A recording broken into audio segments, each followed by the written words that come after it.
صفحہ نمبر 252 یعنی 252 سیرت النبی جلد اول، اور ہمارا سبجیکٹ ہے واقعہ افق۔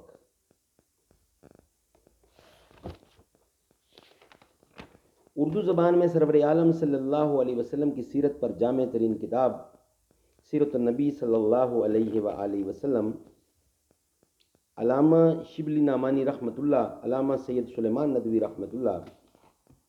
اعوذ باللہ السمیع العلیم من الشیطان الرجیم، بسم اللہ الرحمن الرحیم، الحمد للہ رب العالمین والصلاة والسلام علی رسول محمد وعلی آلہ واصحابہ اجمعین۔ جو زلف بکھرے تو رات ہوگی، جو چہرہ نکلے تو دن چڑھے گا۔ جو زلف بکھرے تو رات ہوگی، جو چہرہ نکلے تو دن چڑھے گا۔ پسینہ ان کا گرے گا جس پر، پسینہ ان کا گرے گا جس پر، وہی تو ذرہ گلاب ہوگا۔ نہ ایسی زلفیں نہ ایسا چہرہ، نہ یوں کسی پہ شباب، نہ یوں کسی پہ شباب ہوگا۔ جواب ہوں گے سبھی کے لیکن،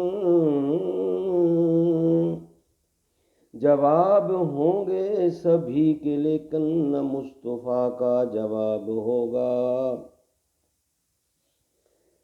واقعہ افق، واقعہ افق یعنی حضرت عائشہ رضی اللہ پر منافقین نے جو تہمت لگائی تھی، وہ اسی لڑائی سے واپسی میں پیش آیا تھا۔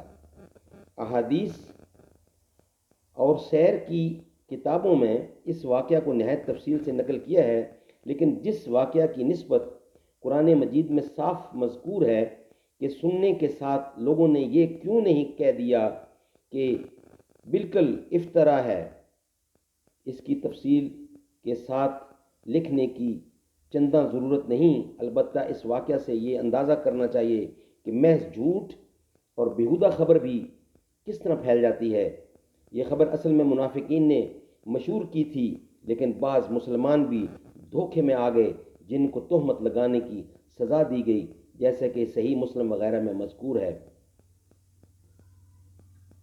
آج کل کے عیسائی مورخوں نے بھی قدیم منافقوں کی طرح اس واقعہ کو اس جوش مسرت سے لکھا ہے کہ خود بخود ان کے قلم میں روانگی آ گئی، لیکن ہم ان سے توقع بھی یہی کر سکتے تھے۔ یہ تمام لڑائیاں اس عام جنگ کا پیش خیمہ تھیں جو تمام عرب اور یہود متفقہ قوت سے کرنا چاہتے تھے، اور جس کو جنگ احزاب کہتے ہیں، جنگ احزاب۔